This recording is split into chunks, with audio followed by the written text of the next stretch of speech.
चित्तौड़गढ़ की ये कथा केवल इतिहास नहीं, बल्कि त्याग, स्वाभिमान और अटूट साहस की वो मशाल है जिसकी लौ आज भी राजपूताना की गलियों में महसूस की जाती है। आइए हम समय के पहिए को पीछे ले चलते हैं, जहां अरावली की पहाड़ियों के बीच गर्व से खड़ा चित्तौड़गढ़ का किला अपनी कहानी सुनाने को बेताब है। रानी पद्मिनी का जौहर, त्याग और स्वाभिमान की अमर गाथा। 1. सौंदर्य की चर्चा और सुल्तान का मोह। यह बात है सन 1303 की। चित्तौड़ के शासक थे महारावल रतन सिंह, एक न्यायप्रिय और वीर योद्धा।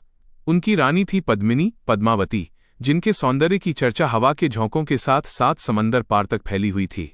जब दिल्ली के सुल्तान अलाउद्दीन खिलजी को रानी के अनुपम सौंदर्य के बारे में पता चला तो उसके मन में लालच की अग्नि जल उठी। उसने चित्तौड़ को घेर लिया। महीनों की घेराबंदी के बाद भी जब वो किले को जीत नहीं पाया तो उसने छल का सहारा लिया और कहा कि वो रानी को बस एक बार बहन की तरह देखना चाहता है और फिर वापस चला जाएगा। 2.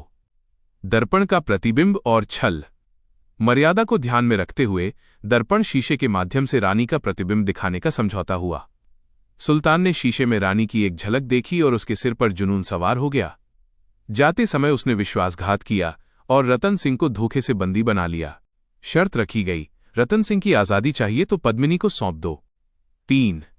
गोरा बादल का पराक्रम। खिलजी ने सोचा था कि राजपूत झुक जाएंगे, लेकिन उसने रानी के साहस को नहीं आंका था। रानी पद्मिनी ने 2 वीर सेनापतियों गोरा और बादल के साथ मिलकर एक योजना बनाई।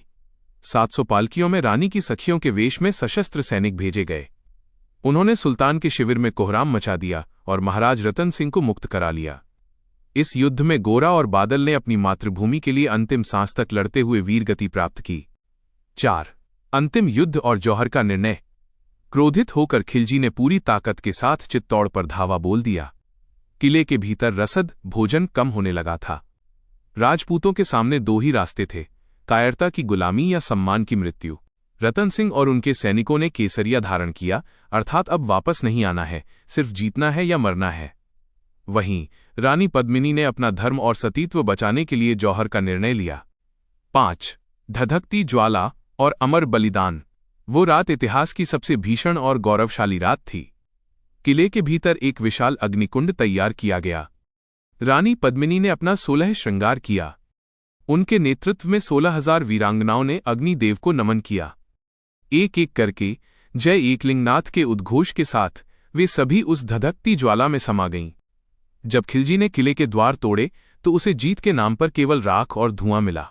उसे मिट्टी तो मिली, लेकिन वो पद्मिनी के स्वाभिमान को छू तक न सका। गूंज उठी थी घाटी सारी, जब जलती थी वो आग भारी, मिट गई वो पद्मिनी स्वयं पर